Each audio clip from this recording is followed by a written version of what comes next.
Irmãos, nós estamos na sequência de ensinamentos no Antigo Testamento e agora o livro dos profetas, os profetas maiores. O pastor Léo já falou a semana passada a respeito do profeta Jeremias, do profeta Isaías, e hoje é o Jeremias. O livro, só a título de curiosidade, o livro do profeta Jeremias é o maior dos profetas, tá? É o maior livro, embora Isaías tenha 66 capítulos e Jeremias tenha só 52, mas os capítulos de Jeremias são mais extensos, né? Então, em termos de versículos, vai dar em torno aí de 100 versículos a mais. Isso é curiosidade, né? Então, o importante para nós agora é o conteúdo, e aqui um desenho do depois das profecias do profeta Jeremias. Quem já leu o livro do profeta Jeremias sabe que ele profetizou contra a nação de Judá, e ele deixou bem claro o que Deus queria daquele povo. Era uma nação cheia de pecado, uma nação que estava na idolatria, não servindo a Deus, mas que tinha virado as costas para Deus. E é um povo, irmãos, que conhecia Deus. Eles conheciam a história, eles sabiam o que Deus tinha feito por eles. Essa nação sabia muito bem o que Deus já tinha feito por eles. Quantas batalhas eles venceram no nome do Senhor, quantas bênçãos o Senhor havia dado para eles, mas eles viraram as costas para o Senhor. Simplesmente deixaram de adorar a Deus. Eu já vou falar um pouquinho mais do contexto histórico. Aqui vem para a introdução geral. E os primeiros versículos dizem assim: as palavras de Jeremias. Então veja que o autor do livro já se identifica logo do início, as palavras de Jeremias. E um termo que ele vai usar muito nesse livro profético é: assim diz o Senhor. O Senhor veio a mim. Então ele é um profeta que foi muito usado por Deus. Então veja ali, filho de Ilquias, um dos sacerdotes, ele era de família sacerdotal, tá? E de Anatote, no território de Benjamim. A palavra do Senhor veio a ele no 13º ano do reinado de Josias. Aqui o rei era o Josias. Durante esse período de profecia, o rei Josias morre, entra o rei Joaquim, depois é deposto, aí entra o rei Jeoaquim, e depois, por último, Zedequias. É um período onde o profeta Jeremias profetizou. Durante o reinado de Joaquim, filho de Josias, rei de Judá. Então, aqui é mais para identificação mesmo do autor do livro. Contexto histórico, tá? Jeremias, filho de Ilquias, profetizou entre 626 a 586, depois, ou antes de Cristo, né? Então foi antes de Cristo. Aqui, irmãos, o reino já estava dividido entre reino do norte e reino do sul. A nação de Israel havia sido dividida. Depois que Salomão morreu, a idolatria tomou conta desse povo. O templo que Salomão havia construído para adorar a Deus já não tinha mais essa função total de adorar a Deus, já havia sido corrompido, e o profeta começa a profetizar nesse período, tá? O reino do norte já havia destruído, ou seja, o reino de Israel já não existia mais aqui. Por quê? Por causa da idolatria. Deus, ele fica irado com a idolatria do reino do norte e manda os assírios invadir. Manda não, mas ele faz com que os assírios invadam essa nação e destruam tudo. Então, no momento do profeta Jeremias, só existia o reino do sul, que era a nação de Judá. A nação de Judá, ela tinha um particular, que todos os reis de Judá, eles são herdeiros de Davi, todos da linhagem do rei Davi, ou seja, da linhagem real. E mesmo assim, mesmo conhecendo Davi, mesmo conhecendo o rei que foi segundo o coração de Deus, eles ainda não fizeram o que era certo diante do Senhor. Se você for ler 1 Reis, 2 Reis, você vai perceber, em muitos casos, em muitos reis, a palavra de Deus dizendo assim: e tal rei não fez conforme o coração de Deus. ou não foi justo perante Deus, não honrou a Deus. Então, os próprios reis foram se corrompendo. Tá? Então, aqui é um momento difícil para a nação. O livro do profeta Jeremias, eu não sei se você já leu, eu não vou perguntar quem leu, né? Mas quem já leu sabe que até a leitura é difícil, é bastante trágica, é bastante pesada, é Deus falando sobre os erros, é Deus corrigindo a nação, é a palavra de Deus sendo rejeitada, e aí nós percebemos a dureza do coração desse povo. Vamos lá. A atuação durante os últimos anos de Judá, no contexto da queda de Jerusalém. O profeta Jeremias profetizou nos últimos dias, na verdade, ali de Judá. Depois foi totalmente destruído. O templo foi destruído. Toda a nação foi destruída. O povo foi levado cativo. A linha real foi assassinada pelo Nabucodonosor. Então nós vemos muita coisa trágica acontecer. Por quê? Por causa da desobediência. Mas não foi falta de Deus avisar. Deus avisou. Deus usou o seu profeta. E aí eu faço um paralelo com os dias de hoje. Nós estamos aqui porque alguém profetizou na nossa vida. Profetizou o quê? Profetizou a palavra de Deus. Alguém falou para nós, você precisa se arrepender, você precisa se voltar a Deus, você precisa crer em Jesus Cristo. E graças a Deus, o Espírito Santo trabalhou em nós e nós cremos na pregação. Nós acreditamos na palavra de Deus. Aqui foi ao contrário. O profeta profetizando e tendo a sua mensagem recusada pela nação ali de Israel ou de Judá. Resistência do povo à sua mensagem e perseguição do profeta. Além de eles recusarem as profecias, eles começaram a perseguição contra o profeta. Eles não queriam o profeta, eles não gostaram do profeta Jeremias. E por que será que o povo não gostou do profeta Jeremias? Quem pode me ajudar? Qual seria a causa da nação não gostar do Jeremias? Por causa das coisas que ele falava. E o que será que esse homem falava de tão ruim assim, hein? A verdade. E o que seria essa verdade? Deus falava dos pecados do povo, Deus confrontava aquele povo, tá? E o profeta Jeremias falava coisas que eles não queriam ouvir. Irmãos, eu dou graças a Deus, porque a palavra tem sido pregada aqui. E o povo está vindo. Nós vamos batizar mais gente. Isso é uma ação de Deus, é uma ação do Espírito Santo. A nossa igreja não está preocupada em agradar os ouvidos, em falar coisas que o povo quer ouvir. Você não vai ver uma promessa que, olha, venha para a igreja, seja batizado e você vai prosperar, vai ganhar um carro novo, um trabalho melhor do que o teu e tudo mais. Não. O que é pregado é a palavra de Deus.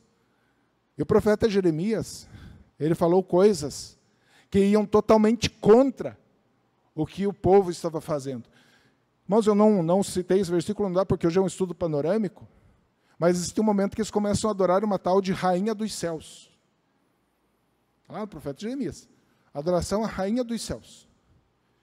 E eles ofereciam sacrifícios. E as mulheres da nação ali de Israel, elas faziam o quê? Elas mesmas incentivavam os esposos a fazer isso também. A ponto das mulheres falar, bom, o marido estava sabendo o que eu estava fazendo também. E elas não queriam parar de fazer isso, de adorar essa rainha dos céus. Qualquer semelhança é mera coincidência. Mas isso já vem de tempo. Então eles achavam que essa rainha dos céus é que dava chuva, que dava prosperidade. Eles estavam dando honras a essa pessoa. Eles honravam deuses estranhos, Baal e companhia. Vários deuses estranhos. E o profeta Jeremias, ele pregou contra isso. E nós, seres humanos, nós temos uma dificuldade quando somos confrontados. É ruim, né? Para nós é muito ruim. Mas o cristão, irmãos, o cristão que foi regenerado e transformado, quando ele está fazendo algo errado e ele é confrontado, ele vai para a palavra de Deus. E ele vai dizer, realmente, você está certo, eu estou errado. E aqui não, nesse momento não. O profeta passou a ser odiado. Vamos lá, propósito do livro: chamar o povo ao arrependimento e anunciar o juízo divino. E a gente vê na Bíblia, em vários momentos, Deus executando o juízo. É o dilúvio, em Sodoma e Gomorra, Deus executando o juízo. O pastor Léo falou outro dia, que muitos estão vendo Deus como um velho bondoso, um Papai Noel, alguma coisa assim. E Deus não é isso. Deus é um Deus exigente, e que quer adoração para Ele, e que quer as honras para Ele, porque isso é devido, Ele é o Criador, Ele é o nosso abençoador, é Ele que nos dá saúde, é Ele que nos dá o pão de cada dia. Então é por isso que nós devemos essa honra ao Senhor. A exigência de Deus não é injusta, é justo. Tá? O problema é que o povo tem essa dificuldade. Então ele chama o povo ao arrependimento e vai anunciar o juízo. Sempre tem vocês, se vocês não se arrependerem, eu vou destruir vocês. Eu vou acabar com vocês. Irmãos, o profeta faz uma coisa terrível para eles. Ele fala que o templo seria destruído.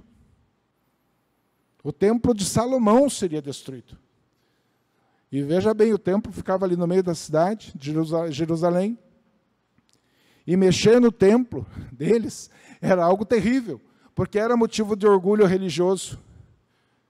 Era motivo de orgulho daquele povo, mas eles não estavam usando o templo para adorar a Deus. Eles faziam as reuniões. Tem um momento até que eles convocam um jejum da nação, mas a verdade mesmo, como o irmão falou, a verdade mesmo eles não queriam ouvir. Então não basta ter um templo bonito, não basta ter uma boa aparência. O que Deus quer é obediência, é adoração a Ele. Então essas são as palavras do profeta Jeremias. Ele prega contra, ele anuncia juízo. E o Evangelho, irmãos, por isso não se canse de pregar o Evangelho. Pode ser que alguém olhe para você com raiva, com ódio. Pode ser que alguém deseje a morte para você. Eu conheci um homem que gostava de evangelizar, e quando ele falou pela terceira vez para o amigo dele olhou para ele e falou: se você me falar mais uma vez desse Jesus, eu vou ter que matar você. É isso que o mundo quer. O mundo não quer a verdade, e ele quer destruir a verdade. Então aqui houve uma tentativa de destruição da verdade, mas o Senhor é soberano. Prometer restauração e uma nova aliança com Deus. Veja, nem tudo no livro é tragédia. O profeta ele é usado por Deus para alertar, para profetizar juízo, para falar as verdades, mesmo que contra os desejos da nação, mas também há profecias de restauração, a profecia de nova aliança. O Novo Testamento, o que nós vivemos hoje é profetizado nesse livro, nós vamos ver. Então aqui já vem um dos versículos, 4:4. Jeremias 4:4. Purifiquem-se. Purifiquem-se. Imagine o profeta naquela época andando pelas ruas, chegando diante do rei, chegando diante do povo e falando isso. Para o Senhor. Purificar-se para o Senhor. Sejam fiéis à aliança. Homens de Judá e habitantes de Jerusalém, se não fizerem isso, a minha ira se acenderá e queimará como fogo por causa do mal que vocês fizeram. Queimará e ninguém conseguirá apagá-la. Aqui é a ira de Deus, eles estavam acendendo a ira de Deus, e essa ira ia se transformar em algo real contra a nação. Eles realmente foram destruídos com fogo, foi queimado o templo, foi queimados os principais prédios desse povo. Eles foram levados cativos para a Babilônia, tudo pela execução, pelo querer de Deus. Então, irmãos, não é assim, nós não estamos crendo aqui num Deus que mudou. Deus não muda. Esse mesmo Deus que demonstra sua ira contra o mal e contra as pessoas que fazem o mal, é o mesmo Deus de hoje, não mudou em nada. A ira de Deus é perfeita. Acontece que Deus é longânimo e Ele deu Jesus Cristo para morrer numa cruz. E Deus está chamando o seu povo ao arrependimento. Deus está chamando o povo ao arrependimento. E todo aquele que crer e for batizado será salvo. Mas o que não crê já está condenado. Condenado ao quê? A ira. A ira vindoura. E essa ira vindoura, ela existe. Ela é real. Jesus já recebeu a ira de Deus por causa do seu povo, em nosso lugar. Mas aquele que não crê em Jesus Cristo, ele deve estar aguardando o dia do juízo final. E Deus executará o seu juízo. Ninguém escapará impune. Aquele que virou as costas para Jesus, que negou a verdade de Deus, receberá a ira eterna de um Deus poderoso. O que nós vamos ver aqui não é nada, irmãos, perto do que irá acontecer no dia do juízo final. Aqui é uma estrutura geral, eu vou falar por partes, e vocês podem levantar a mão se tiver alguma dúvida, podem interagir sem problema. Tá? Então, parte 1, chamado e missão de Jeremias. Vocação do profeta desde o ventre. E depois encarregado de anunciar tanto destruição quanto edificação. Quando Deus chama o profeta Jeremias, ele era muito jovem. A Bíblia não fala a idade do profeta, mas alguns teólogos defendem entre 17 e 18 anos. Ele era muito jovem, não era casado, não teve filhos. O chamado de Jeremias foi exclusivamente para servir a Deus como profeta, e foi o que ele fez durante a sua vida. Ele profetizou por 40 anos, profetizou contra a nação, por 40 anos, e ele fala para Deus, que ele era muito jovem. E é interessante, né? Muitos chamados na Bíblia a gente vê aquele que está sendo chamado dizendo: eu sou muito jovem, eu não falo direito, eu não sei me expressar. Irmãos, não tem isso para Deus. Quando Deus chama, Ele chama. Quando Deus escolhe, está escolhida, é aquela pessoa designada por Ele para cumprir uma missão. Então Deus fala para ele: não fale que você é muito jovem. E Deus diz para ele uma coisa interessante. O Senhor estendeu a mão, tocou a minha boca e disse-me: agora ponha em sua boca as minhas palavras. Olha o que Deus fala para o profeta: agora põe em tua boca as minhas palavras. Ele seria a boca de Deus. O pastor Léo falou a semana passada a respeito de profetas. Você já deve ter visto alguém falar: eu sou profeta. Você já deve ter visto profecias com a pessoa dizendo: eu sou Deus que está te dizendo. Não é. É Deus dizendo através da palavra dele, através da Bíblia. Irmãos, os dias de hoje, não cai nessa não. Não, Deus me prometeu. Como Deus te prometeu? Não, um irmão disse que era Deus falando e me prometeu tal coisa. Isso divide igreja. Decepciona pessoas. A promessa de Deus está na Bíblia, na sua palavra, que é eficaz, que é pura. Que é como uma faca de 2 gumes, ela penetra na nossa alma, no nosso coração. Existe tanta gente frustrada por causa disso, achando que Deus falou, mas Deus não falou. Aqui Deus deixa muito claro para o profeta: ponha em tua boca as minhas palavras. E os profetas modernos, né, se você conhece algum, dificilmente ele chega para você e te chama à parte e fala: o seguinte, irmão, você está errado.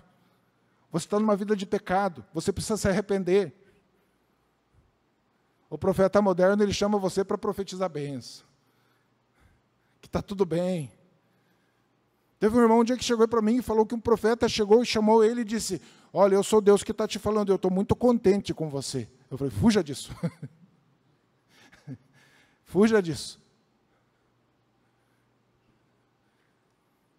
Então, quando Deus fala, Ele fala de verdade. A terra treme. Ele capacitou pessoas para profetizar e para escrever as suas profecias, a sua palavra. Mas veja, eu hoje dou a você autoridade sobre as nações e reinos para arrancar, despedaçar, arruinar, destruir, para edificar e para plantar. Isso não tornou o profeta orgulhoso.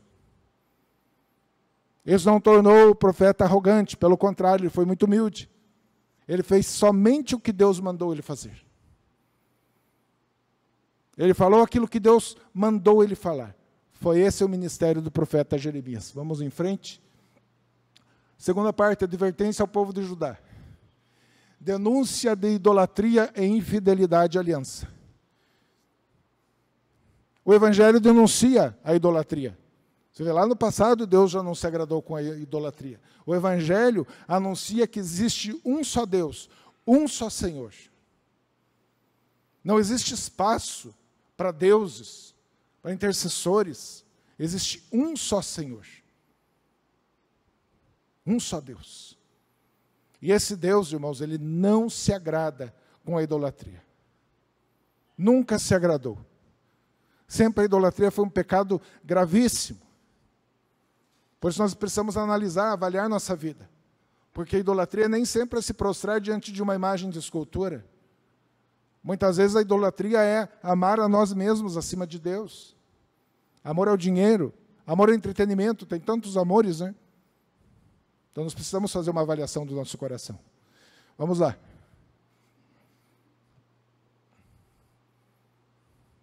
Convite ao arrependimento rejeitado. Eu não vou poder citar todos esses versículos. Convite ao arrependimento rejeitado. O povo rejeitou a palavra. Se arrependam, o povo não se arrependeu. Abandonem essas práticas, o povo não abandonou. Anúncio de invasão babilônica como juízo divino. Irmãos, tem uma coisa que ninguém queria, ser invadido pelo Império Babilônico. Eram cruéis demais. Terríveis. Mas Deus anuncia que esse seria o juízo. E Deus já tinha determinado isso.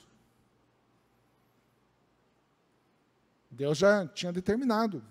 Eu vou invadir vocês, eu vou punir vocês através do Império Babilônico. Não tinha como fugir.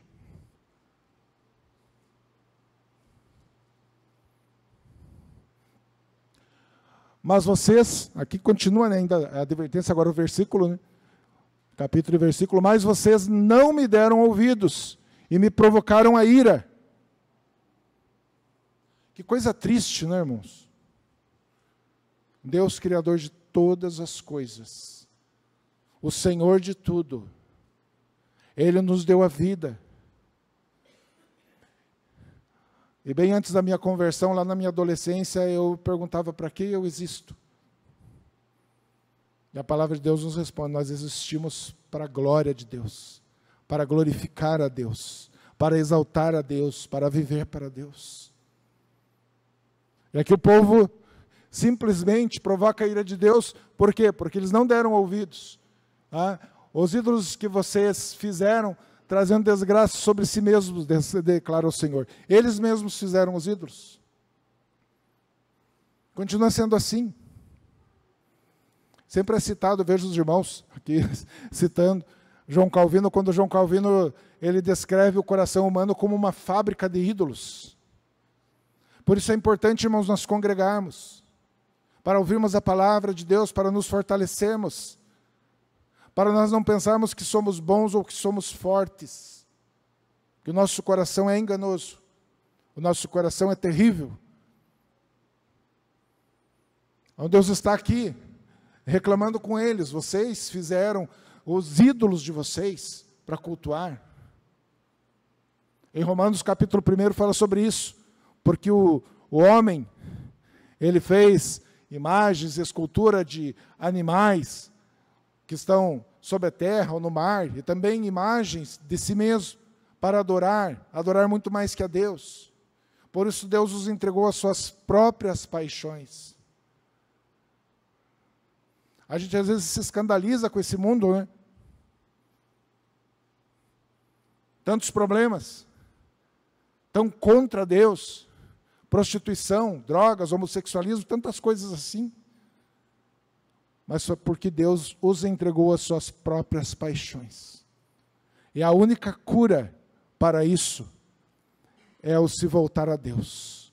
É a verdade, essa verdade tem um nome, e esse nome é Jesus Cristo, o Senhor de todas as coisas.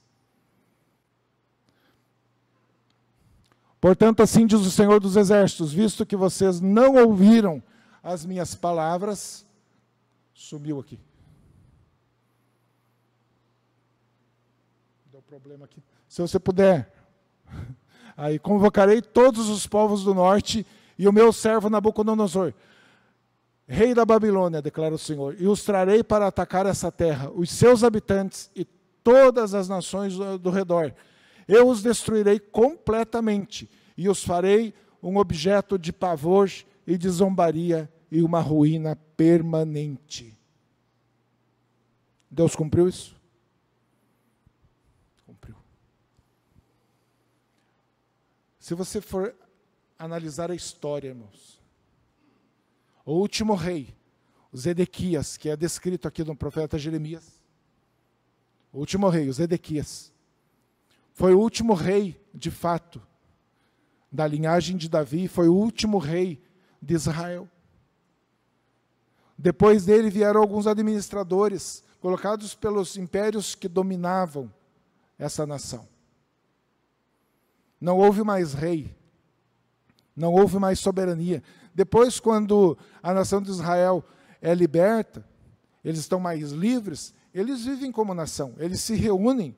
Tanto que quando Jesus Cristo veio em forma de homem, nós vemos que ali estava Jerusalém, estava o povo judeu, mas eles não estavam mais como uma nação independente, eles sempre estavam sob o domínio. Não tinha um rei da linhagem de Davi, não existiu mais isso. Porque Deus aniquilou essa nação, Ele destruiu por completo. Ele acabou com eles.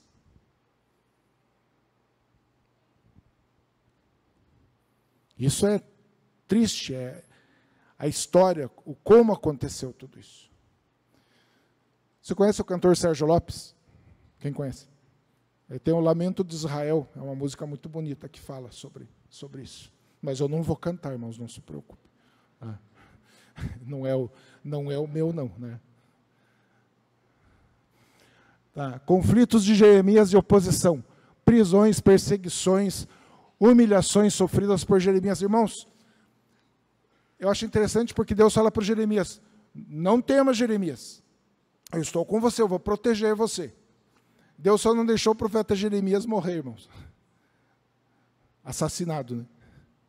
Esse profeta sofreu. Ele sofreu humilhações, torturas, prisões. Tem um momento que ele está num lugar sozinho, escuro, com a água até o peito. A água de lama mesmo. Isolado da população.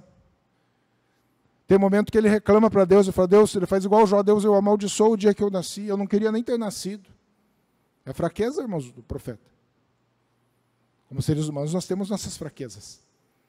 Ele amaldiçoou até a pessoa que comunicou a gravidez da mãe dele. Amaldiçoou todo mundo. De tão terrível que estava a situação dele. Esse homem sofreu. E sofreu bastante. Mas em nenhum momento ele foi infiel a Deus. Em nenhum momento ele deixou de falar o que Deus mandava ele falar. Em nenhum momento ele falou a sua própria palavra, não, ele falava da palavra de Deus. Ele falava da vontade do Senhor. Então ele sofreu muito com isso. Conflito com falsos profetas. Os falsos profetas sempre existiram. Sempre existiu profeta profetizando o que o povo quer ouvir. Carta aos exilados da Babilônia, ele manda uma carta, também já tinha gente preso na Babilônia, ele escreve, por Deus. De novo, pifou o negócio aqui, eu não sei o que acontece. Acho que eu vou ter que profetizar algo contra esse negócio. Olha lá. Jeremias 28. Irmãos, Jeremias havia recebido de Deus essa profecia que a Babilônia iria invadir a nação deles e ia destruir tudo. E aí surgiu um profeta Ananias. Surge o profeta Ananias falando ao contrário. O Ananias falou o seguinte, ó, dentro de 2 anos, é como se ele viesse aqui, irmãos, dentro de 2 anos, Nós vamos recuperar tudo. O que já foi para a Babilônia, nós vamos recuperar. A nossa nação vai ser vitoriosa. Deus está conosco. O braço de Deus vai nos livrar. Vai dar tudo certo. Era um falso profeta. E aí o que acontece? Então o profeta Jeremias respondeu ao profeta Ananias, que havia falado isso, diante dos sacerdotes e todo o povo que estava no templo do Senhor. Ele diz o seguinte: amém. E seja assim então. Mas ele faz um comentário, né? Entretanto, ouça o que tenho a te dizer a você e a todo o povo. Os profetas que procederam a você e a mim, desde os tempos antigos profetizaram guerra, desgraça e peste contra muitas nações e grandes reinos. Mas o profeta que profetiza prosperidade será reconhecido como verdadeiro enviado do Senhor, se aquilo que profetizou se realizar. Olha o que ele diz para o profeta Ananias. Você só vai ser reconhecido como verdadeiro profeta do Senhor. Você está falando de prosperidade. Se isso se realizar, é verdadeiro. E até hoje isso é prova, irmãos, para quem fala dizendo ser Deus. Tem uns falsos profetas por aí, que eles dizem o seguinte, para a pessoa que está enferma: Deus está me dizendo que você vai ser curado dentro de 2 semanas. Depois de 2 semanas a pessoa passa doente igual. Continua com a enfermidade. E aí vai perguntar para o profeta: você não disse que Deus falou que ia me curar? Qual é a resposta do falso profeta? Você não creu? Ou seja, Deus não sabia que você não ia crer. Deus anuncia a tua cura, Ele não sabia que você não ia crer. Irmão, se Deus falou, vai se cumprir. A pessoa crendo ou não crendo, vai acontecer. Então isso é prova de falsidade, de gente que quer falar coisas boas. E nós sabemos que nós ouvimos muitas coisas boas do Senhor, principalmente a salvação, a vida eterna, corpo glorificado. Mas nós sabemos também que nem tudo é maravilha. O cristão não vive somente de alegrias e bênçãos sobre bênçãos e alegria e prosperidade. Não, o cristão sofre. Ele tem seus problemas, ele tem suas dificuldades. E nós precisamos aprender com a palavra de Deus que isto é real. Tem dias que está tudo bem, tem dias que não. É a palavra de Deus. E outra coisa, irmãos, nós vemos aqui nesse ponto, é um castigo de Deus contra uma nação idólatra. Mas saiba de uma coisa: nem toda enfermidade, nem toda dificuldade, nem todo problema familiar é castigo de Deus. Não. Nós estamos nesse mundo, somos sujeitos a aflições. Jesus disse: vocês terão aflições. Nós ainda não estamos com o corpo glorificado, ainda não estamos no novo céu e nova terra, então nós vamos passar por problemas. Agora aqui era juízo de Deus. Um detalhe aqui também, depois disso, depois dessa conversa, não dá para pôr toda a conversa, mas o profeta Jeremias, ele fala o seguinte, com o Ananias. Ele fala para Ananias, falou: tem mais, Ananias, como você profetizou falsamente contra a vontade de Deus, se prepare, você vai morrer. Dentro de poucos dias você vai morrer. Sabe o que aconteceu com o profeta Ananias, ou o falso profeta Ananias? Morreu. Simples. Deus falou. Promessa de restauração. Aqui tem uma parte, né, em meio a tanta desgraça, tanto problema, o profeta é usado por Deus para falar uma coisa boa. Promessa de restauração. Tá? Jeremias 33. Certamente vêm os dias, diz o Senhor. Olha como ele usa o termo, diz o Senhor, em que mudarei a sorte do meu povo, Israel e Judá, e os farei retornar à terra que dei aos seus antepassados, e eles a possuirão, declara o Senhor. Veja, uma promessa. Apesar de tudo aquilo, apesar de tantos problemas, pecado, idolatria, Deus os leva como cativos para a Babilônia. Alguns mais pobres ficam ali na terra, arando a terra e produzindo. Mas a promessa de Deus é que um dia eles se reuniam, ou reuniriam na terra em que Deus prometeu para eles. Tem mais? Profecia da nova aliança. Olha que maravilha. Essa é a profecia, o profeta Ezequiel, ele vai repetir no capítulo 36. Tá? Em fazendo um relacionamento íntimo entre Deus e o seu povo. Vejam, irmãos, que Deus estava exigindo que eles cumprissem a lei, que eles guardassem o sábado e tal. E agora, em meio a essas profecias de tantas desgraças, de tantos problemas, Deus anuncia também uma restauração e a nova aliança.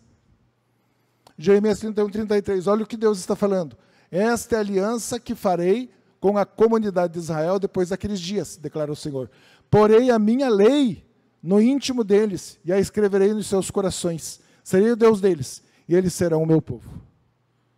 O que aconteceu com você? Por que é que você está aqui?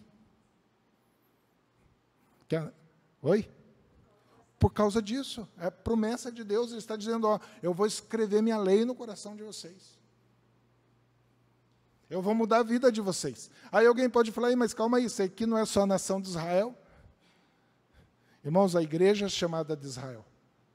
Agora nós somos um povo, Deus não há mais grego nem judeu, não. Nós somos um povo em Jesus Cristo. O nosso coração foi transformado para que nós recebêssemos o Evangelho como uma verdade.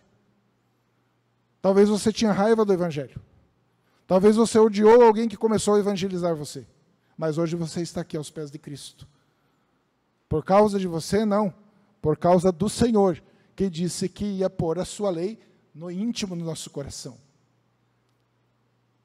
É muito bom estudar teologia e é bom se aprofundar em teologia. Mas você sabe que um analfabeto ele vai ser salvo. Alguém que não tem curso de teologia pode ser salvo. Porque o que salva é a fé em Jesus Cristo, é a confiança em Jesus Cristo. É a lei de Deus colocada no coração de uma pessoa do mais simples que possa parecer. É o Senhor que salva. É o Espírito Santo que transforma a ponto dessa pessoa receber Jesus Cristo. Né? Ninguém mais ensinará ao seu próximo. Irmãos, não quer dizer que não é necessário aqui. A questão é, eu sei que Deus existe, eu creio em Jesus, eu confio em Jesus, é isso que o profeta está falando. Se a gente não se reunir para aprender sobre Deus, aí nós não vamos aprender essas coisas, né? Então nós precisamos aprender. Então ninguém precisa mais falar, ninguém vai falar mais isso, você precisa conhecer, nós vamos conhecer. E veja bem, irmãos, você deve amar a Jesus, sem ninguém obrigar você. Você é o tipo da pessoa que pode dizer assim, eu não vivo sem Cristo. Por mais dificuldades, ou maiores dificuldades que eu possa ter e passar, mas eu não vivo sem Jesus. Eu amo Jesus Cristo, eu quero Ele. Porque o teu coração pertence ao Senhor. O teu coração pertence a Deus. O teu ser pertence a Deus.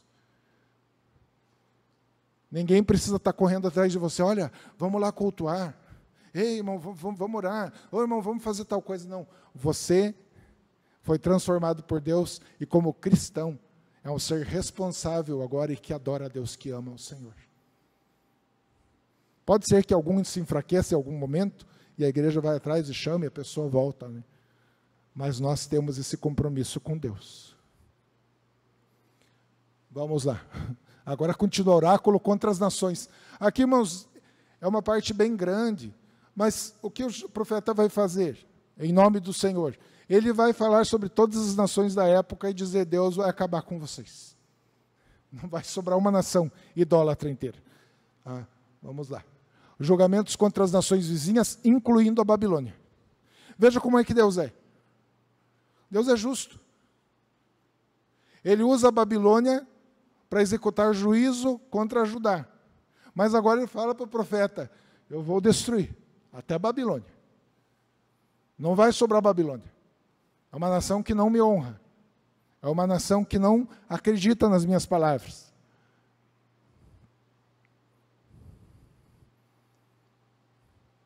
Sumiu de novo. Aqui. Destaca a soberania de Deus sobre toda a história. É claro, se Deus está falando, eu vou destruir todas as nações. Todas. Não vai sobrar nenhuma. Deus está dizendo, eu sou soberano. Eu sou o rei, eu sou o Senhor. Eu sei o que fazer.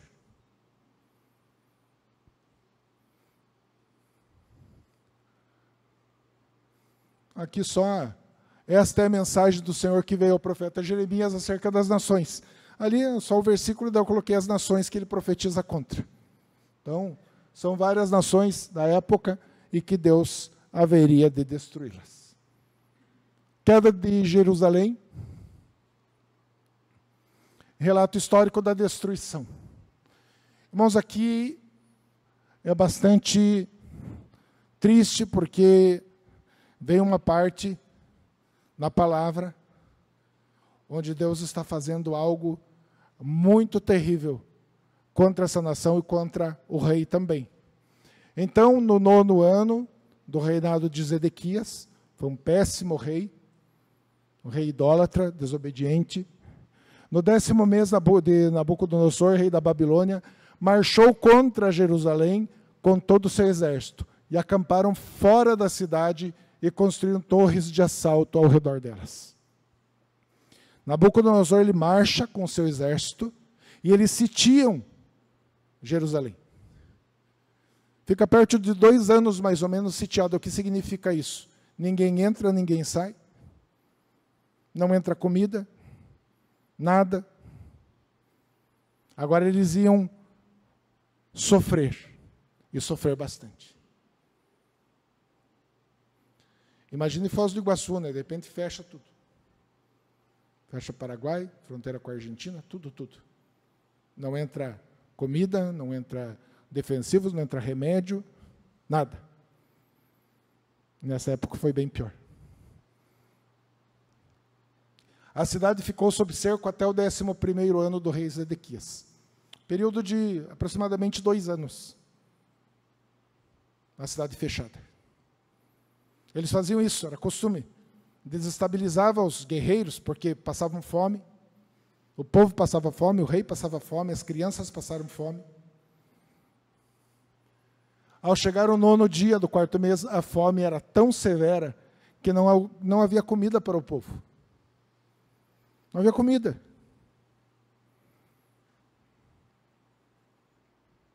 O povo que era acostumado a comer do bom e do melhor, uma nação rica, agora não tinha nada. E não tinha para quem recorrer. Não dava para pedir emprestado para o vizinho não tinha. Não dava para pedir emprestado para o parente mais rico, porque ele também não tinha. Ninguém tinha nada. E aí continua. Então o muro da cidade foi rompido. O rei e todos os soldados fugiram e saíram da cidade à noite, na direção do Jardim Real, pela porta entre os 2 muros, embora os babilônicos estivessem cercando a cidade. Foram para Arabá. Mas os babilônicos perseguiram o rei Zedequias e o alcançaram na planície de Jericó. Todos os seus soldados se separaram dele e se dispersaram. Veja aqui o que acontece. O rei Zedequias, um homem mau, idólatra, não aceitou as palavras de Deus. Agora a sua cidade está em ruína, passando fome, está sitiada. O que ele faz? Ele, com seus soldados, ele quebra o muro e sai pelos fundos. Mas, irmãos, quando Deus fala que vai acontecer algo, é porque vai. Ninguém escapa da ira de Deus. Esses homens foram alcançados pelos babilônicos. Eles foram presos. Você vai ver o que vai acontecer com eles. Primeiro, todos os seus soldados se separaram dele e se dispersaram. Aqueles soldados que eram fiéis ao rei, que obedeciam ao rei, agora deixam ele sozinho. Deixam ele sozinho. E continua. E ele foi capturado. Agora o rei foi capturado, Zedequias foi capturado. E foi levado ao rei da Babilônia em Ribla, na terra de Ramote, que o sentenciou. Era muito rápido, né? Não é igual a nossa justiça aqui, que demora meses e anos. Ele foi sentenciado ao quê? Em Ribla, o rei da Babilônia mandou executar os filhos de Zedequias diante dos seus olhos, e também matou todos os nobres de Judá. Olha a crueldade do povo babilônico. Mas olha a ira de Deus. Veja a execução da ira de Deus. Mas Deus quis isso? Quis. Não é que Deus é mau, Deus é justo. E Ele orienta. Ele fala para o povo, se voltem a mim. Deixa a idolatria. Deixa a injustiça social. Tinha muita injustiça social. E eles não abandonaram. Então alguém olhar para essa passagem e falar, Deus é mau, Deus não é mau, Deus é bom. E justo e perfeito nos seus juízos. Os filhos de Zedequias foram executados diante dos seus olhos. Você que tem filhos pode imaginar o que seja isso. E não imagine que foi simplesmente a morte. É bem provável que passaram por torturas na frente do rei Zedequias. E com o rei, o que eles fizeram, eles deixaram ele, mataram também os nobres de Judá, né? Então mandou furar os olhos de Zedequias e prendê-lo. E ele ficou preso em correntes até sua morte, cego. O rei autoritário. O rei que tinha tudo diante dele. Do bom e do melhor. Vivia no palácio. Agora tem os seus filhos executados, seus amigos executados, seus olhos furados, e ele fica preso até sua morte. É ruim de ouvir isso, né? É terrível ler o livro do profeta Jeremias.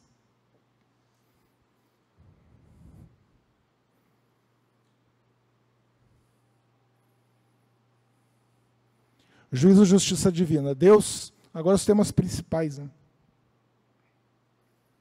E aí a gente já vai para Lamentações. Temas principais aqui. Juízo e justiça divina. Deus é justo ao punir o pecado usando Babilônia como instrumento de juízo. Irmãos, você sabe da verdade de Deus.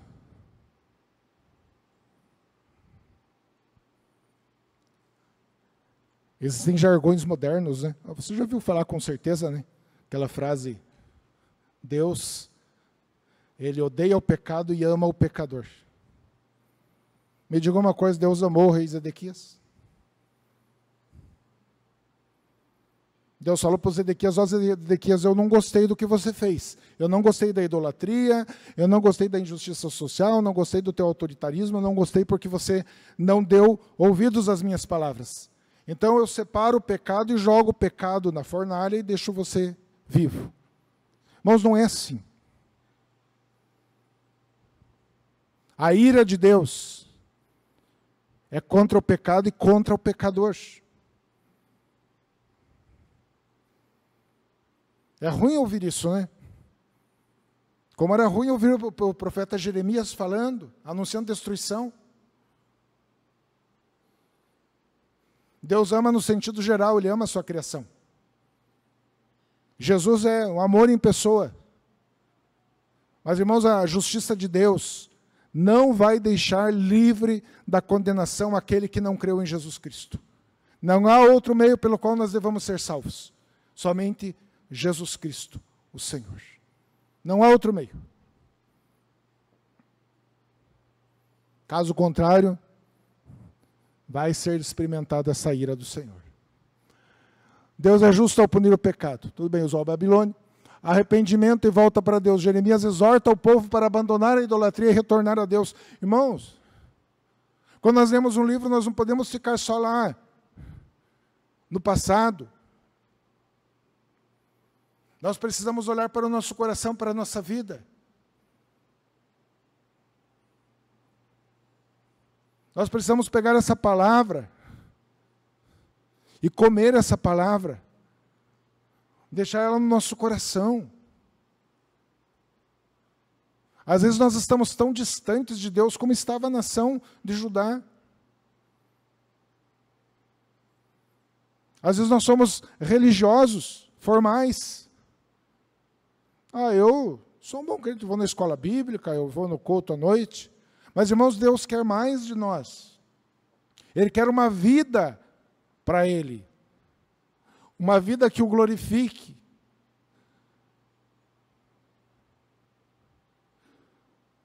Nós temos tempo para tantas coisas. Nós precisamos ter tempo para Deus. Para ouvir a sua palavra. Para ouvir a sua exortação. para nos prostrarmos diante de Deus e pedirmos perdão pelos nossos pecados. O nosso coração não pode ficar enrijecido. Nós não podemos viver no pecado como se o pecado não existisse. Isso desonra a Deus. Irmãos, vocês podem falar, não, mas eu sou salvo pela graça. Tudo bem, eu sou, nós somos. Mas quando nós falamos contra o pecado, quando nós falamos de lutar contra o pecado, é para honrar a Deus. É por amor a Deus, é por amor a Jesus Cristo. É tentar Deus vivendo o pecado e dizer, não, eu sou salvo pela graça. Isso é tentar o Senhor. Então nós precisamos de mudança diária, mudança de comportamento, dar mais atenção às Escrituras Sagradas. Eu não sou contra entretenimento, eu tenho meus momentos de entretenimento, tudo isso é bom. Mas nós precisamos de tempo para ouvir mensagens, para ouvir a palavra do Senhor. Isso nos fortalece. Nova aliança, Deus promete uma nova aliança, está dentro dos temas, nós já falamos sobre isso. Baseada no coração mesmo, a promessa de Deus para os dias de hoje que está acontecendo. E sofrimento do profeta Jeremias como um tipo de Cristo. Cristo sofreu também, foi rejeitado, Jeremias foi rejeitado. Então no Antigo Testamento a gente vê o que a gente chama de tipos, né?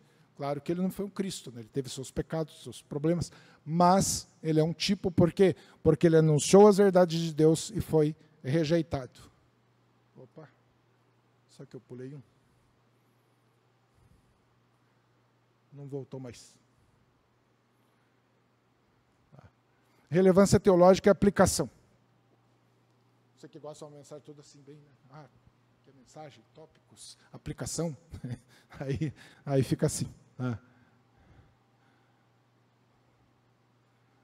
Só esse negócio não ajuda. Fidelidade a Deus. Jeremias ensina a importância de permanecer fiel, mesmo em meio à oposição. Os missionários que estão no meio da nossa igreja, é uma igreja missionária. Eu acho muito interessante a função de missionário do profeta Jeremias. Ele sendo fiel a Deus, pregando a palavra de Deus, sofrendo pela palavra de Deus, pondo em risco sua própria vida pela verdade de Deus. E ele não parou. Então ele é um exemplo para nós também. Mesmo em meio às dificuldades, mesmo o mundo dizendo a igreja de você está errada, mesmo o mundo dizendo para você, você é um fanático, você é um doido, você não precisa tanto assim da igreja, tanto de Jesus, você fala, eu preciso tanto da igreja, eu preciso de Jesus, eu amo essa verdade. E nós, muitas vezes, somos odiados por causa da palavra. Jesus disse o quê? Por causa das minhas palavras, vocês seriam o quê? Odiados por causa do meu nome. E nós não vamos parar por causa disso. Esperança na restauração. A nova aliança prefigura o relacionamento com Deus por meio de Cristo. Aqui é uma esperança que nós temos. Jesus nos chamou, Jesus nos transformou, Ele nos amou, Ele foi à cruz por nós, Ele nos amou primeiro, Ele cuida de nós, Ele disse, eu não vou perder nenhuma das minhas ovelhas. Nós temos a garantia da nossa salvação em Jesus Cristo, não em nós. Não numa religião humana, não. Nós temos a nossa garantia em Jesus Cristo, é uma pessoa. Ele é a verdade, Ele é o Senhor da nossa vida. Ele escreveu a lei em nosso coração. Ele disse, eu sou o caminho, a verdade, a vida, e ninguém vai ao Pai a não ser por mim. Veja que maravilha, nós fazemos parte dessa aliança com Cristo. Disciplina como ato de amor. O exílio demonstra que o juízo de Deus é corretivo e visa restaurar seu povo. Deus arrasou com aquela nação. Mas Ele mostrou também que era corretivo e que depois eles iriam voltar. Que depois Ele iria restaurar. Nós não sofremos castigo de Deus hoje. Jesus já recebeu o castigo em nosso lugar. Nós podemos ser disciplinados e corrigidos por Deus. Que às vezes a gente erra, né? A gente faz cada besteira. Mas Deus corrige e nos põe no seu caminho. E agora, Lamentações. Lamentações é a sequência de Jeremias. Não está explícito que foi Jeremias que escreveu, mas é a sequência. São 5 capítulos de choro. Jeremias, inclusive, é conhecido como profeta o quê? Chorão. Eu tinha um amigo que se chamava Jeremias, lá na Bernec, em Curitiba. E aí eu chegava numa fazenda sem ele, às vezes tinha uma menininha que chegava e falou, escuta, o seu Gemerias não veio? Eu falei, Gemerias tem tudo a ver com ele mesmo, mas ele não veio. É o Gemerias, ela dizia para ele. Então o profeta Jeremias, ele profetiza contra a nação, ele assiste a desgraça dessa nação, tá? E aí depois ele chora por causa dessa nação. Vamos lá. Tradicionalmente, a tribo de Jeremias, já falei, escrito após a queda de Jerusalém. Aconteceu a queda em 586 a.C. E já foi escrito, por quê? Porque está relatando tudo o que estava acontecendo ali na nação destruída, desolação, sofrimento e lamento pelo fim de Judá, visto como consequência da desobediência a Deus. Imagine esse povo sofrendo, aqueles que permaneceram, olhando para aquela cidade toda destruída, o templo foi incendiado, e eles pensando, a culpa foi nossa. Nós não servimos a Deus. Nós não honramos a Deus. Então eles sabiam que foi consequência do pecado. Propósito livre, expressar lamento profundo e dor pela destruição de Jerusalém e pela angústia do exílio. Sabemos que foi Deus que executou o juízo contra essa nação. Mas isso não significa que nós vamos falar, bem feito, foi bom, foi mal, foi ruim, foi terrível. Até hoje, para a gente ler, tudo isso é ruim, causa tristeza. Não é bom quando Deus castiga. Houve muito sofrimento. Refletir sobre o peso do juízo divino e buscar esperança em meio ao sofrimento. Esses dias sempre que a gente vai dar aula, né, a gente lê tudo de novo, e lê mais uma vez. E aí eu fiquei realmente imaginando, pensando no juízo de Deus. Se fala pouco no juízo de Deus hoje. Mas ele vai acontecer, o juízo final, onde todos os grandes e pequenos deverão passar diante de Deus.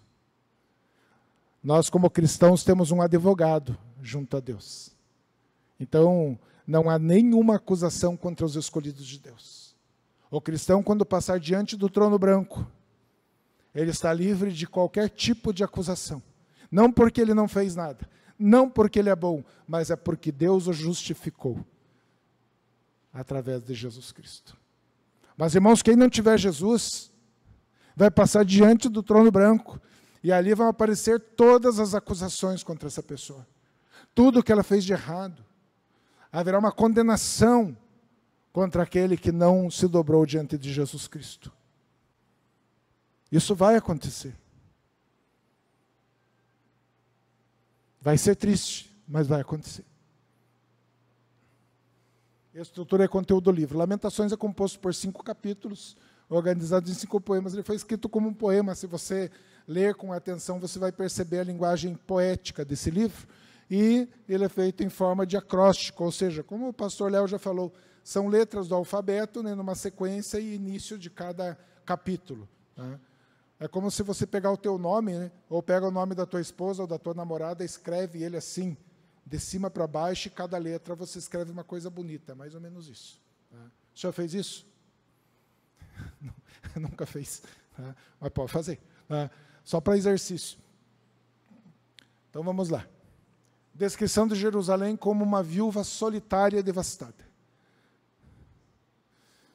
O escritor de Lamentações, ele olha para tudo aquilo como uma viúva.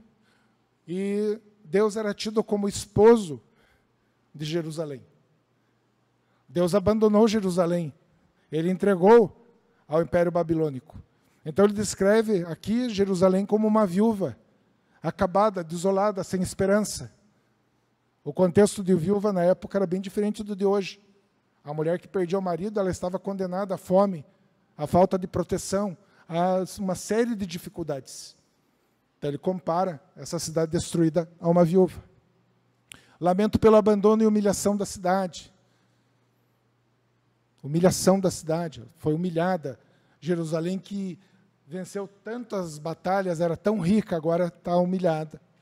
Como está sentada solitária, aqui ele escreve no capítulo 1, como está sentada solitária aquela cidade, antes tão populosa, tornou-se como viúva, que era grande entre as nações, e que era princesa entre as províncias, tornou-se tributária. O que significa isso? Ela era grande, era bonita, era uma princesa entre as nações. Ponta Grossa é que é conhecida como princesa, não sei, né? Né? Dos Campos Gerais. Então, Jerusalém era conhecida como a princesa, uma cidade rica, bonita. Agora, ele diz que ela se tornou tributária. O que significa isso? Não tem mais dependência, não tem mais governo. Os tributos, impostos não são mais pagos e utilizados ali pela cidade, agora vão para a Babilônia. A cidade empobreceu, ela se torna tributária, ou seja, ela se torna escrava dos outros. Então, para eles foi motivo de tristeza. Chora amargamente de noite, e as suas lágrimas lhe correm pelas faces. Não tem quem a console entre todos os seus amantes. Todos os seus amigos se houveram aleivosamente com ela, tornaram-se seus inimigos. Todo mundo abandonou. Com uma vergonha aquela cidade. Parece que não servia mais para nada, né? Passou vergonha por não honrar ao Senhor. A atribuição da destruição de Jerusalém à ira justa de Deus, nós já vimos sobre isso. Deus não derrama sua ira de forma injusta, ele derrama sua ira de forma justa. Reflexão sobre como o pecado do povo levou ao juízo divino, também há uma reflexão, nós erramos e o Senhor destruiu, está em Lamentações, e aqui já não funcionou de novo. Aí, agora foi. Desespero dos sobreviventes e pedido por compaixão. Então, Jeremias 2,3, no furor da sua ira, cortou toda a força de Israel. Retirou para trás a sua destra, de diante do inimigo, e ardeu contra Jacó, como labareda de fogo que o consome em redor. Irmãos, todas as conquistas de Israel, toda a força do exército de Israel, a sabedoria dos comandantes de Israel, tudo foi dado por Deus, e agora eles desonraram. E o que Deus fez? Ele corta a força de Israel. Porque Ele é a própria força de Israel. A palavra de Deus fala que nós não temos do que nos orgulhar. Se nós estamos em Cristo, se nós somos salvos por Cristo, se nós fazemos parte de uma igreja, é porque o Senhor nos fortaleceu. É o Senhor que nos fortalece. Então toda a honra é dada a Deus. E eles não fizeram isso, eles acharam que a força estava neles. A força não está em nós, está no Senhor. Esperança em meu sofrimento. Aí vem o poema pessoal, Jeremias, ele fala poeticamente do sofrimento dele, que ele sofreu tanto que a própria pele dele envelheceu, ele sofreu, ele foi caçado como um passarinho pelos seus inimigos. Então ele fala no poema, triste também. Mensagem de esperança, as misericórdias do Senhor se renovam a cada manhã. Aqui, para mim, irmãos, de tudo, de Jeremias, Lamentações, esse capítulo 3 foi um capítulo que me impactou bastante esses dias. Justamente por esta parte, onde o Senhor, Ele fala que as misericórdias do Senhor se renovam a cada manhã. E as misericórdias do Senhor são a causa de não sermos consumidos, porque as suas misericórdias não têm fim. É muito atual. Quando o profeta fala isso, aí em 589, antes de Cristo, ele está falando das misericórdias do Senhor se renovam a cada manhã, elas não têm fim. As misericórdias do Senhor são a causa de nós não sermos consumidos. Isso, irmão, vale para nós. É para você. Nós só não somos consumidos por causa das misericórdias de Deus. E quando a gente vê o significado de misericórdia,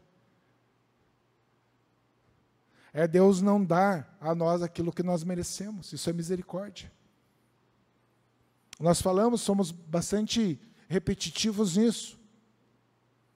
Imagine se você orar diante de Deus e falar: Deus, eu quero a tua justiça na minha vida, eu quero justiça na minha vida.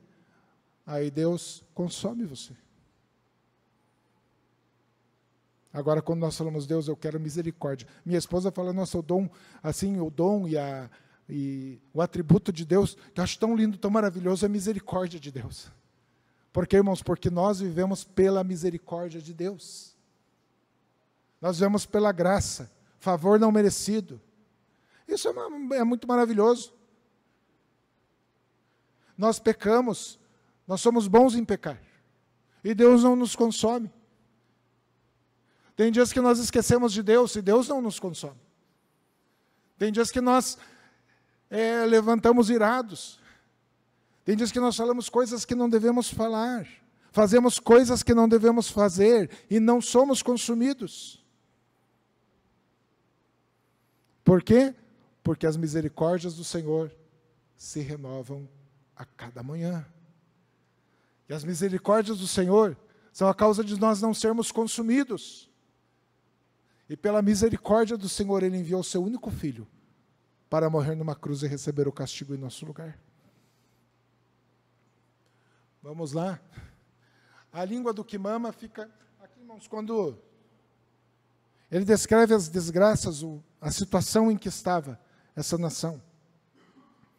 Se você for ver o profeta, eu nem citei isso porque é tão triste, é uma passagem tão triste, onde as mães cozinham os próprios filhos para comer.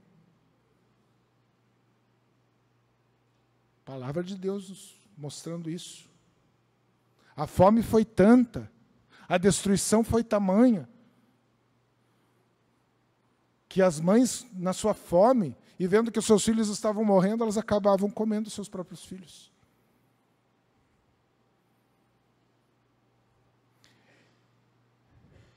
E aqui ele descreve a língua do que mama. Imagine um bebezinho de colo, com a boca seca, sem ter leite para mamar, sem ter água para beber. Todo o povo passando fome. É isso que está em Lamentações, está lamentando por causa disso. Ele viu isso, ele estava vendo tudo isso acontecer. Os que comiam comidas finas, ele faz uma comparação ali. Os que comiam comidas finas, os príncipes, ele fala até da pele dos príncipes. Aqueles jovens eram bonitos, com a pele toda lisinha. Ele fala da cor deles, tudo certo. Agora não, agora eles estão no meio dos montes de entulhos, com a pele quente de tanta fome, e o sol sobre a vida deles, sobre a pele deles. Ele fala que eles envelheceram e ficaram como pedaços de pau. O sofrimento foi muito grande, e é descrito em Lamentações. E aqui a oração por restauração no capítulo 5, que é o último capítulo de Lamentações, um apelo sincero e desesperado por restauração e perdão. É assim, né, irmãos? Infelizmente é assim. A gente sempre fala uma coisa, né? Que quando vem os problemas na nossa vida, as dificuldades, a gente se aproxima mais de Deus. A gente clama a Deus. É assim. Nós somos ruins assim. E aqui a nação estava em tanto desespero e sofrimento que o que acontece? Um apelo sincero e desesperado por restauração e perdão. Encerramento em tom de incerteza. Tem duas coisas aqui, né? Renova os nossos dias como dantes, ou acaso nos rejeitaste completamente. Então, primeiro, vem a oração, lembra-te, Senhor, do que nos tem sucedido, considera e olha nosso opróbrio. Olha a nossa vergonha, Senhor, é isso que eles estão dizendo. Me socorra, Senhor. Restaura a nossa nação, Senhor. Agora eles olham para Deus. Isso dá uma tristeza mesmo de ver, né? Tanto que foram orientados. Se voltem a Deus, deixem a idolatria, se dobrem diante de Deus, não fizeram. Agora, no meio do sofrimento, no meio da fome, No meio da incerteza, agora eles clamam a Deus. Lembra-te, Senhor, de nós. Olha a nossa vergonha, Senhor. Olha o que nós estamos passando. A nossa herança passou a estrangeiros e as nossas casas a forasteiros, eles não tinham mais nada. Perderam tudo. Mas a promessa de Deus continuou na vida deles. Que Deus iria restaurar ainda. Né? Temas principais, encerrando. Sofrimento e lamento, ele expressa a dor e a devastação. Destruição de Jerusalém. Juízo divino, a queda de Jerusalém é vista como uma consequência direta da desobediência. No capítulo 3, em meio ao lamento, surge a esperança de que a misericórdia e a fidelidade de Deus permanecem. No meio da tristeza, no meio do sofrimento, eles lembraram que a misericórdia do Senhor permanece. E mesmo em meio ao sofrimento, o povo é encorajado a clamar a Deus e a buscar restauração. Aplicação teológica, Lamentações nos ensina que é legítimo expressar a dor. Irmãos, se você está com sofrimento, o coração está doendo, a alma está cansada, não é errado expressar. Eu me lembro que quando eu pastorei uma igreja na região do Porto Meira, morreu uma senhora, o esposo de uma senhora que frequentava a nossa igreja. E ela morava do outro lado da rua. E quando eu fui lá para atendê-la, a vizinha chegou antes do que eu. E a vizinha dela não era cristã. Eu só escutei os gritos da vizinha dela. Para de chorar, fica quieta, é assim mesmo a vida, fica quieta, para de chorar. Eu chamei a vizinha dela e falei, escuta, deixa ela chorar. Agora é o momento dela chorar. Nós não podemos impedir o lamento, nós não podemos impedir o choro. Isso é uma emoção. Então é legítimo chorar. É legítimo, quando você passa por um sofrimento, clamar a Deus, com dor no coração, com lágrimas, não tem problema. O Senhor recebe a nossa oração, o nosso lamento. Mesmo nos momentos mais difíceis, a fé na misericórdia e fidelidade de Deus sustenta a esperança. Essa é a vida do cristão. Nos momentos mais difíceis que nós passamos e que nós podemos passar, ou estamos passando, o que nos sustenta é a esperança no Senhor. Nós cremos em Deus, nós confiamos em Deus. Nossa esperança não está na medicina, não está em nós, não, nada disso, nada desse mundo. A nossa esperança e confiança está no Senhor, e isso faz com que nós nos tornemos fortes diante de Deus. O livro mostra a importância de reconhecer o pecado e buscar o perdão e a restauração. Reconhecer o pecado. Nós precisamos fazer isso. Eu lembro na última ceia, o pastor Léo sempre está repetindo isso. É um momento de conserto. É um momento de olhar para o nosso coração, é um momento de pedir perdão. Sempre nós precisamos pedir perdão. Conclusão. Lamentações é uma obra que combina lamento e esperança, e seu tom realista e sincero sobre o sofrimento oferece um modelo para lidar com as crises pessoais comunitárias. É um modelo. Que modelo é esse? No meio da dificuldade, no meio do sofrimento, nós dobramos os joelhos e dizemos para Deus, Senhor, tem misericórdia. Olha para mim, Senhor, eu preciso de Ti. E aí fechou. Aqui é só algum complemento. Nós estamos concluindo isto. Eu sei que é bastante coisa, porque são 2 livros, né? Mas nós temos uma lição muito importante aqui. Nós estamos diante de um Deus que vê todas as coisas. Nós estamos diante de um Deus bondoso, misericordioso e que verdadeiramente nos ama. E que Ele não ama o pecado. Ele não ama as coisas erradas.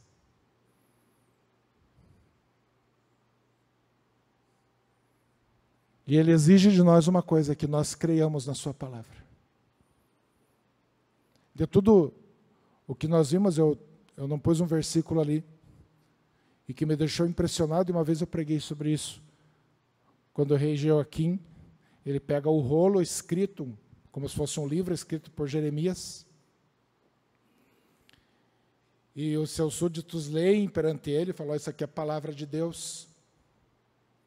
Sabe o que esse homem faz com a palavra de Deus? Era um dia de frio, era dia de inverno, está escrito na Bíblia. E ele pega esse rolo e vai rasgando os pedaços, cortando com um canivete a palavra de Deus, e ele joga no fogo. Porque aquilo não interessava para ele. E Deus vai lá onde está preso o profeta Jeremias e fala: Jeremias, escreve de novo. O que você escreveu naquele rolo, escreve de novo. E precisa chegar ao rei. Veja a misericórdia de Deus. Veja como Deus age. E hoje, irmãos, existem tantas pessoas rasgando a palavra de Deus. Não jogando no fogo, mas pegando aquilo que não interessa da Bíblia e deixando de lado. Às vezes até um cristão, às vezes até nós podemos de repente fazer isso. Ah não, essa palavra está muito dura, então vou deixar de lado. Nós começamos a procurar aquilo que nós gostamos. Mas quando a palavra de Deus nos confronta, é Deus nos confrontando. Quando a palavra de Deus falar para você, deixa disso, deixe. Quando a palavra de Deus falar para você, faça tal coisa, faça. Porque dessa forma nós estaremos agradando ao Senhor. Ele é Senhor da nossa vida. E Ele sabe o que é bom para nós. E bom para nós de verdade é amá-lo. É respeitar ao Senhor. É ver a palavra de Deus como verdade pura para as nossas vidas e fortalecimento para a nossa alma. Então eu peço a Deus que cada um de nós volte para a sua casa hoje com a palavra no coração, com esse Deus misericordioso no coração, com a misericórdia de Deus sobre cada um de nós, com a graça de Deus em nosso pensamento, em nossa mente e nosso coração, sabendo que Deus é bom e eterna é a sua misericórdia.